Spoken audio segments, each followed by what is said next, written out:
premiere, and the one-on-one was fucked up. Life is same for all of us. LA makes us equal.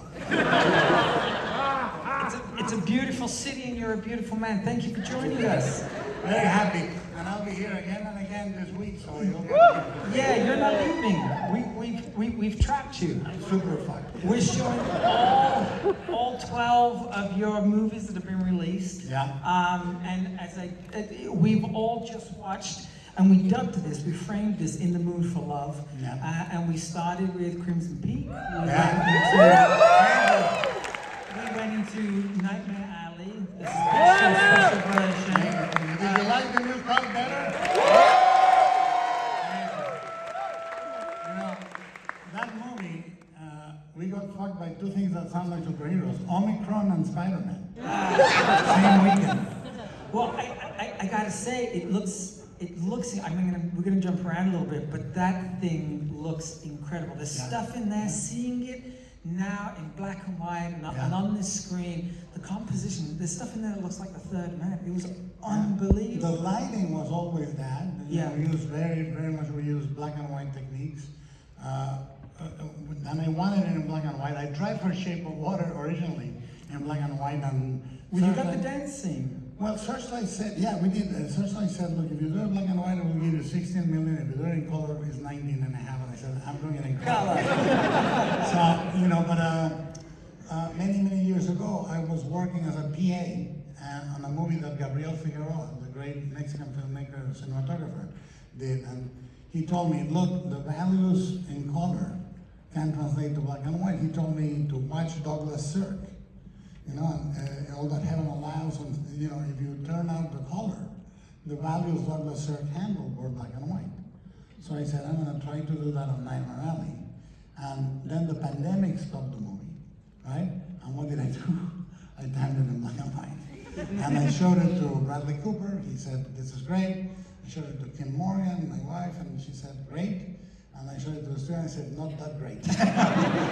but they allowed me to do an alternative version of the same cut, you know? So that's the start of this. I ended up being able to do this many years after, but I think it's my preferred version of the film. It's so much, not just aesthetically, but the film feels much darker. It's heavier. And the descent that Bradley Stanton character goes down, it's interesting, you know, watching all of your films and you know, we dubbed this The Gods and Monsters of Guillermo del Toro. Stanton might be, as someone who has built his life around monsters, he might be your darkest monster. Well, you know, after all the way to Shape of Water. On Shape of Water, I started to say, I'd like the monsters to be able to do something terrible. He kills Strickland at the end.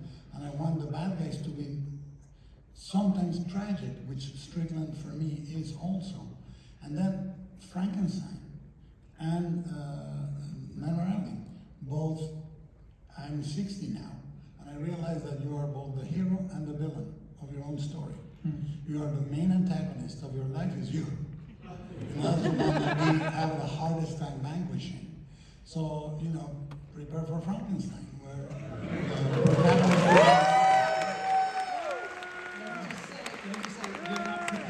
You're not prepared.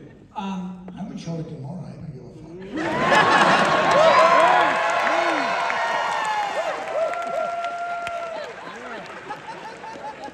I do not give a fuck.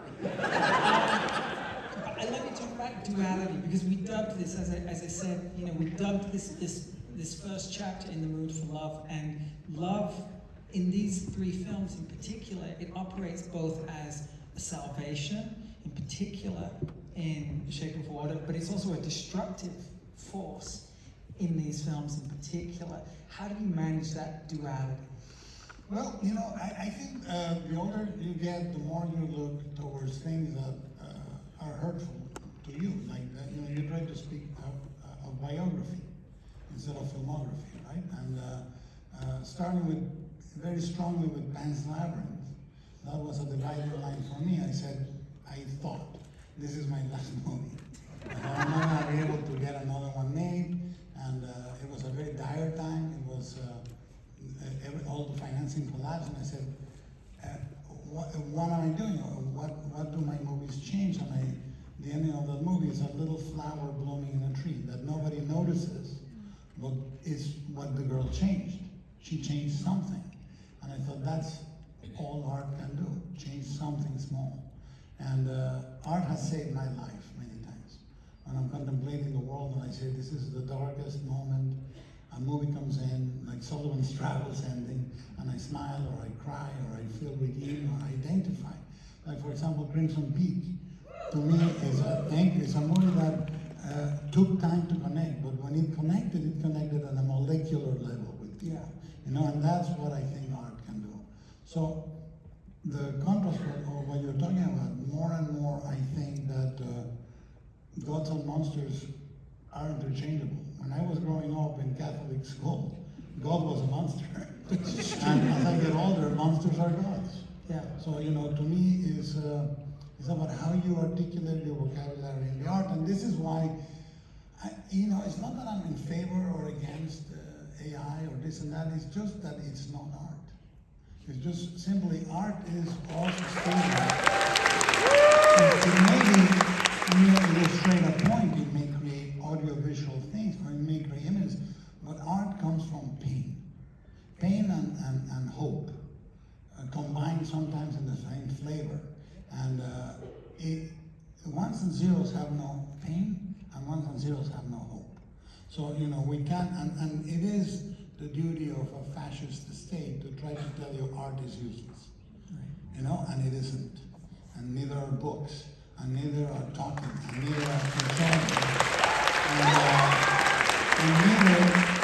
And neither is imperfection. And Shape of Water was me musing very pointedly at a very, very poignant moment in my life is, can you be loved exactly as you are? Can it be? Can we remove the romantic love of perfection? Can we remove the cruelty of a pedestal? Oh, this guy is fabulous and adorable. Or this woman is perfect. She's my muse, my angel. Oh my fucking God. Great. Can this person be a person? And that was what I was musing about in Shape of Water. So these things are beyond the opposites. I'm coming to the conclusion that life is neither white nor black. The oxygen is in the gray. Well, you call it Shape of Water, but I think there's also, like, it's not just in the films that we've seen tonight, it's your protagonists as a whole. The relationships in these films that we've seen today, they live on the outside, they're outliers, right? But then that's also, I would say that's a common thread, it's a commonality throughout all of your films, and I think that's, certainly speaking for myself and 500 friends who are looking at you right now, like, we love you. 498, those two are empty. Where the fuck did you go? You've got 498 friends now that love you, because you've existed as an outlier as well. Nothing that you've done has been conventional, going all the way back to your shorts, into Kronos, your Latin films, which we'll see a couple, Kronos and Devil's Backbone tomorrow. That's the space in which it appears you seem obviously more comfortable, and you've reflected that in your art. Well, let me tell you, career is what happens when you're making other plans. What happens is, you meet me in 91, 92, I tell you I'm gonna make only Mexican movies. I acquire $250,000 in debt in Kronos, I gotta pay it. I write some screenplays for America, and I end up doing Mimic for the Weinsteins, which is fucking horrible, but they're in jail. And then I go, they malign me so much that I go 4.5 years without shooting a movie. My father gets kidnapped in 1998. I'm absolutely broke. I gotta leave Mexico. So, you know, it's not, you don't plan it. The only thing I made a promise to myself is I would never make a movie I would not die for. And it didn't matter what it was. Blade 2, Hellboy, I would croak on the set for that movie. And I've never done it. You know, whatever I have done is 30 years of career. I've written 42 screenplays, or co-written, and done only 13 of them. But I've never done anything I would not die for. And that is what is good.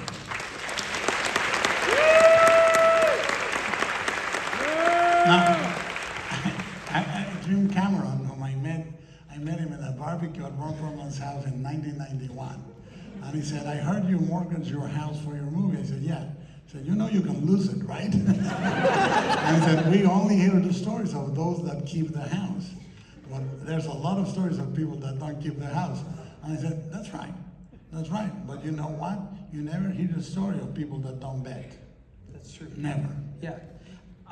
Can I ask two things of you? Yeah, we have time. Don't croak on set and keep making movies. Thank you. Can you do that?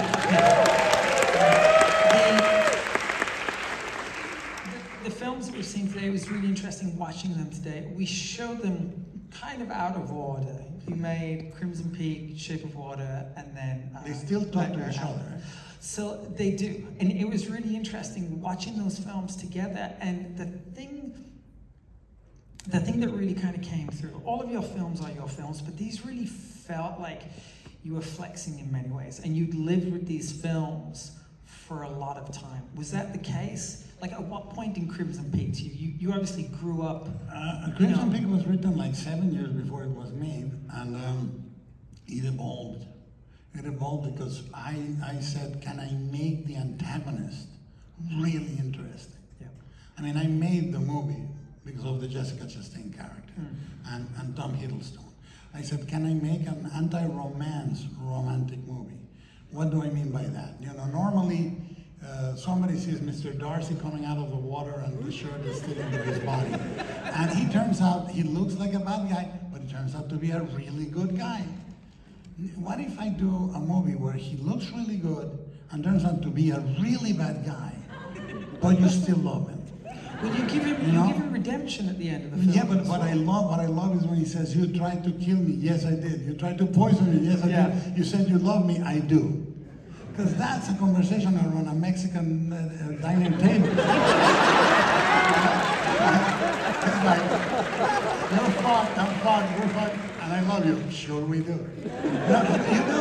I mean, why? I mean, I think we live in a time, I think the separation we have, you know, there's a thing that God makes the flowers and the devil gives them names to separate them.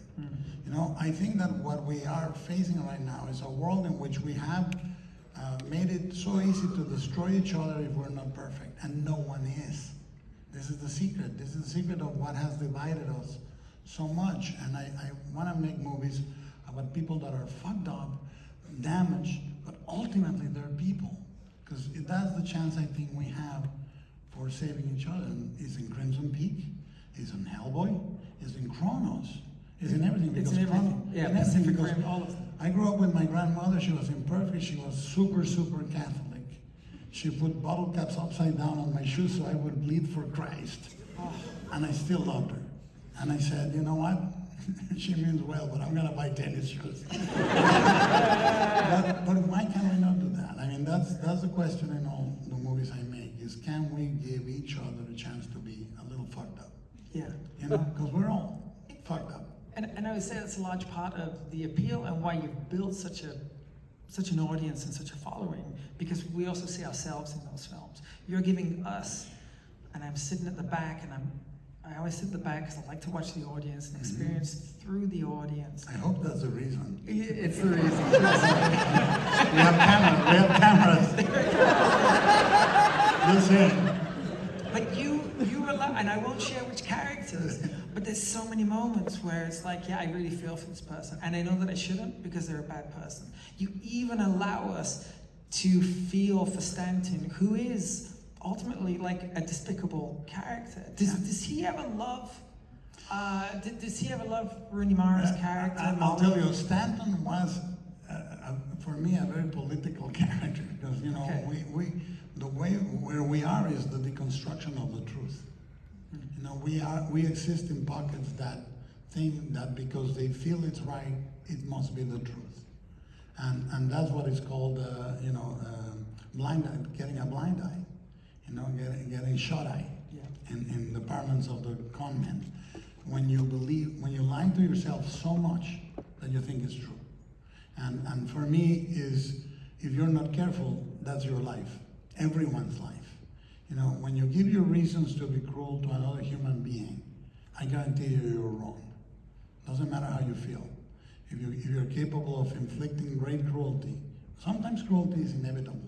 It's the way of the world. We're not all going to aim for the same space, but you can do it in a way that is human, even if it's the most terrible act. And Stanton doesn't do that. Stanton is only interested in himself. I think that part of what I got from the novel is that it's about alcoholism. You know, William Lindsay Gresham was an alcoholic, and an alcoholic, a compulsive, addictive personality doesn't find release until they admit they are what they are. Yeah. So when he says, I was born for it, you know, that is the moment where he's finally... He's free. He's free. Great. So Yeah. when people say, what a terrible ending, I say, it's a happy ending. It's a happy ending. The moment you go, no, you know, this is me. Maybe I'm not that nice. Maybe maybe no one is that nice. I find it a very long arc towards the truth. And the truth is tough sometimes. And I was going to say, his character, I think probably more than any of the others that we saw today, the arc that he goes through, the transition from when he's in the carnival and he's broke and he's a laborer, and then he starts mixing around with things. If you jump in an hour when he's immaculately suited and he's pulling off the perfect grift and where he meets Kate Blanchett, his transition, the confidence that he has there, he becomes the ultimate con man, right? But he believes, as you say, he believes in himself and the grift that he's able to put on others. Yeah. It's a fascinating character. Well, the worst monsters in our world have nice suits. Right. I guarantee you that. Yeah. And they are presentable. Yeah. And they have $500 haircuts and flashy smiles. Those are the real monsters, you know. And those monsters tell us the other person is the problem, because they don't want us to look up. Yeah. They want us to look to each other. Oh, they are the problem. They are the problem. And there's no they. There's us. Yeah. And them motherfuckers. And they don't want you to look up. They want you to look around. And it's a very good trick. It's a con man trick. The politics of our world right now are pure KFEB WWF. Is the politics of Vince McMahon. Let's tell them a story where there's a good guy and a bad guy, and let them believe and root for the guy to wrestle the other guy. And we are there. We are treating entertainers to the level of demanding perfection as if they were politicians, and treating politicians as entertainers. And this is what Nightmare Alley was about. That's what the movie was about. And you know, I think is one of the best movies I've ever made. And you know, sometimes you make a movie that you love and it lands at the wrong moment, or it takes 5 years to land, but they always land. They always look for their audience. It was revelatory seeing it in... It was revelatory seeing it in black and white today. Yeah. It's a completely different experience. It's a completely different film. Orson Welles used to say, black and white is the friend of the actor. Ah. You know, and what happens is the carnival, particularly, is almost Todd Browning, you know, which is what we wanted. Yeah, I was going to ask that. Within the carnival itself, all of the different sideshows, and you're a master and you're known for going incredibly deep and authentic on the sets and the environments, the meticulous detail that's into everything. Were these all real sideshow carnival exhibits that you plucked out? Is there any of unique real G&T? What happens is the audiovisual language, which you can see in every film, the Diary of the Alchemist in Kronos, yeah, the graphics on Nightmare Alley, the medieval engravings on Hellboy, I am absolutely merciless until it looks right. Yeah. Because the worst thing that can happen is somebody says, this was painted in 1836. No, it wasn't. That's not the style, that's not the rendering, that's not the way it was done. I get out of the movie. And I think it's because that reality, the language to describe in carnivals, for example, one thing they always would put in large lettering, live. right, You know, or alive. Of course it's alive. And it's a fat guy. You know? And this is a chunky man, you know, which I identify with. So, you know, or they would put amazing, or, you know, there's a typeface and a color scheme that we studied for months and months and months. And we went as far as casting or getting the Cupid dolls, printing the tickets, printing the popcorn bags. Wow. Things that you're not gonna see, but I think that everything, my movies are handmade movies. They're made by humans, for humans, and everything you see within possibilities is real. It's not digital. Does that change how your crew then kind of show up? Does that change how the actors, Yeah. how they approach them? Because it's a different being, right? They show up. There's no green screen. No. Well, I'll tell you, wardrobe is set, set is wardrobe. The set is a close-up of the circumstance. The close-up, you know, you need to know everything is telling a story. I always say, it's not eye candy, it's eye protein. You're telling the story, right? So when the actor comes in, there are things in the drawers for them to find. The vials, I read in Crimson Peak, the vials that Mia's going through and stuff, age-appropriate liquids that were in there. Yeah, I bought them. Like I buy a lot of props in my movies because, like on Frankenstein, I commissioned $120,000 on anatomical waxes from an artist in Paris. And I cannot tell the studio. What happens is now at my house there's $130,000 of anatomical waxes that you are welcome to visit. You know? Yeah, I would buy cookies and cream for everyone. But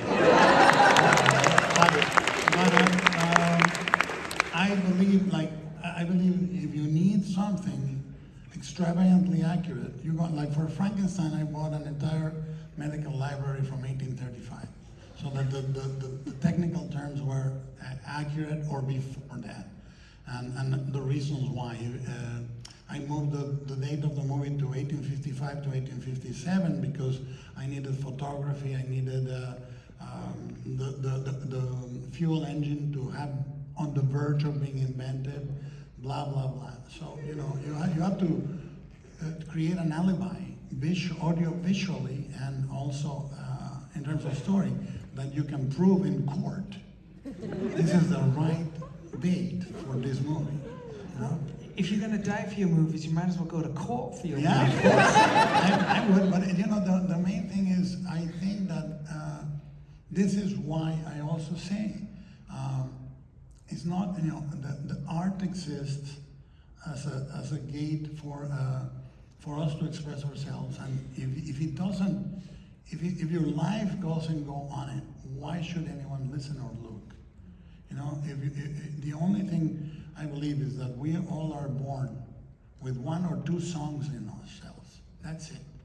No one is born, I mean, Paul McCartney does, John Lennon, but you were born with a couple of songs that you're gonna sing in your life, and you try to sing them from one movie to the next. I am finding a better note, I'm finding a better vocalization, but essentially the movies relate to each other because it's the same preoccupations. They do feel connected, even, and it really brought it home watching them together. You know, when there's the space between them of years and COVID and all this kind of stuff, you can see your fingerprints over everything. It could only be a Guillermo del Toro movie, but watching these films today, the symbiotic relationship between them, and what really came out as well. We shown Pacific Rim. We're showing that over at the LF3 because we did Pacific Rim. We sat with that, not last year, but the year before. Because even that is a huge movie, but it's about how we all are really a giant robot we fabricate to live. And when I look at Mike Tyson, I think how fragile must the little boy inside him be to build that guy, to survive, you know? And that's what the movie is about. It's about inside there are two damaged human beings and a child in each of them controlling this giant robot, which is what we are. We create characters to survive. Well, that's a really good lead into this next question, or this thing that I want to talk about. Mia's character, Rooney Mara's character, and then obviously Sally Hawkins' character. Yeah. These women, they're the beating heart and soul of your films. Yeah. And it's interesting that you're running the films through them. You're a dude, Yeah. but you write. And I'm not. Yeah. You know, I You mean, write these beautiful, beautiful characters. That's, you know, I think we all are everything in the course of our lives. You know, you should you know, you should not name yourself anything you are not in the moment. You know, I think that the strength and frailty are the same. Like when people say I'm frail, well, you're alive, so you must be strong. Yeah. Right? When people say I'm 20 and I'm very frail, or you say, yeah, but you made it until here, so you're a tough motherfucker. You know, and people say I'm strong. Well, I bet you have weaknesses. You know, why can we not be both? Why can we not be, you know, why should we name ourselves this or that? I really feel that sometimes it's easier to tell the story from a heroine point of view than from a hero point of view. And I find the notes much more moving and much more compelling. And you have, in Sally, I wrote it for her. Specifically for her. I saw her, Alejandro Alfonso and I went to a party, the Golden Globes, like 2 years before the movie. And Alejandro Alfonso, it takes a lot for me to get shit-faced. I'm big, and I only get shit-faced for 20 minutes. It goes away. And Alejandro Alfonso said, oh, we're gonna get shit-faced. I said, okay, I'll go ahead. I started drinking.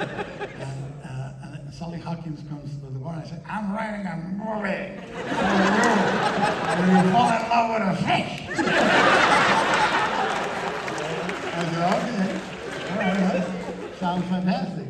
And then I go on Alejandro and said, we changed our mind, we're not gonna drink. How long did you live with Shape of Water though? Or was it a reaction to the booze? No. What happened to me is that when I was a kid, when I was a child, I saw Creature from the Black Lagoon. Yeah. And when he's swimming under Julie Adams, I thought it was the most beautiful image on a love story I've ever saw. And then, not long after, I saw The 7-Year Itch. And Marilyn Monroe is coming out and says, the creature was misunderstood. And I said, first of all, I'm in love with Marilyn Monroe. Second, she's right. You know, and it was at a very young age. And I said, I'm gonna correct this mistake. I'm gonna make the square-jawed guy the bad guy. And I'm gonna make the monster the hero. And I'm gonna take the image of the creature carrying the girl. And it's gonna be an image of beauty, as opposed to an image of a horror poster, you know? And et cetera, et cetera. And then the rest of your life, you think about these movies. And eventually they become mature enough that you can harvest them. But, you know, like Frankenstein evolved over 60 or 53 years. I started saying, I'm gonna talk about my father and I, and God and Jesus, and fathers and sons, and then I became a father. And I realized I was still behaving like a son. I said, oh, it's gonna be about me and my kids also. I'm not just gonna be the creature, I'm gonna be also Victor. And it took 50-something years to realize that. The films that we've shown today, I think they kind of represent a specific chapter within your filmmaking. Does Frankenstein, as you talk about it, is that part of the next chapter? It's the end of one. I think Frankenstein concludes everything that you've seen so far. And now comes stuff that I'm very interested in. I'm adapting, I'm doing the next stop motion movie is based on Catherine Shigeru's The Very Giant. And I'm doing a movie called Fury. I'm writing it for Oscar Isaac. And it's basically two people, it's a dialogue between two sides of myself. It's regret and regret. For me, but they're different regrets. I think that there's a thing in life, the future is a windshield, and regret is a rearview mirror. And you can only drive looking through the windshield. but you gotta use the verb. So, I think regret becomes a really interesting thing when you are past your late 50s. And it's something I want to talk about. Memory and regret are now things I want to talk about. They have to matter. You talk about regret. It's you have your own things that you'll share through your films. As a fan, just like everybody else here, we have no regret when it comes to your films. All we have is love. For you as a filmmaker, for you as a person, for the dreams and the visions that you've given us, for the very best of times that you've given us in movie theaters, not just today, but for decades now. So.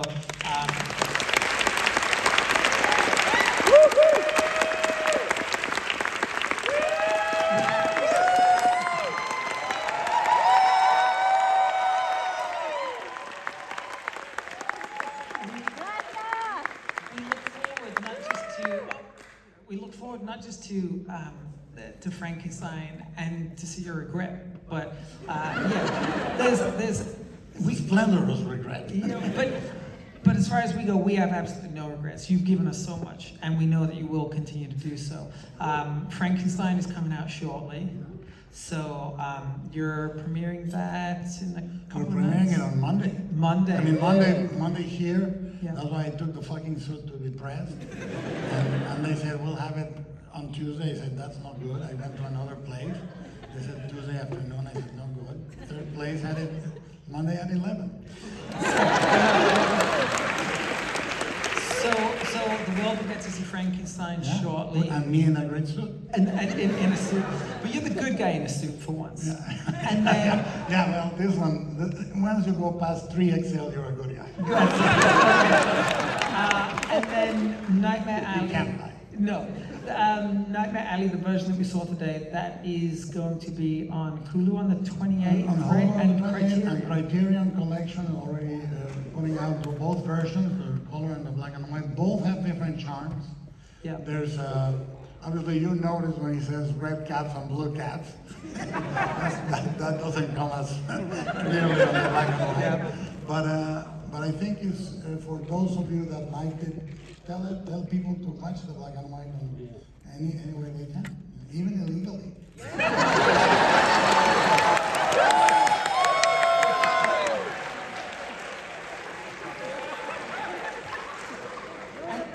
I have a regret. It's letting you say that. You can edit it. Well, look, we're going to. Do we have people that are coming back for Hellboy 2? Housekeeping, there will be a re-entry line afterwards, so you don't have to go to the back of the line. So the AC staff will, they'll set you there. But we have to set up for the next one, which, as I said, is Hellboy 2, and Blade 2. So, yeah. I like it. Yeah. Well, when you see Blade 2, the storyline of... Wait, you're gonna introduce...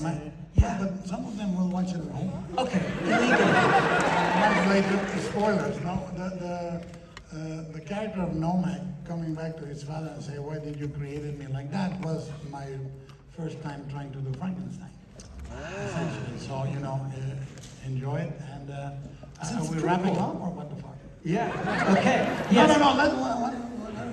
No, yeah, we're gonna wrap up because we're gonna set up the next one. So, these people, they've been here for 7.5 hours watching your film. Thank you.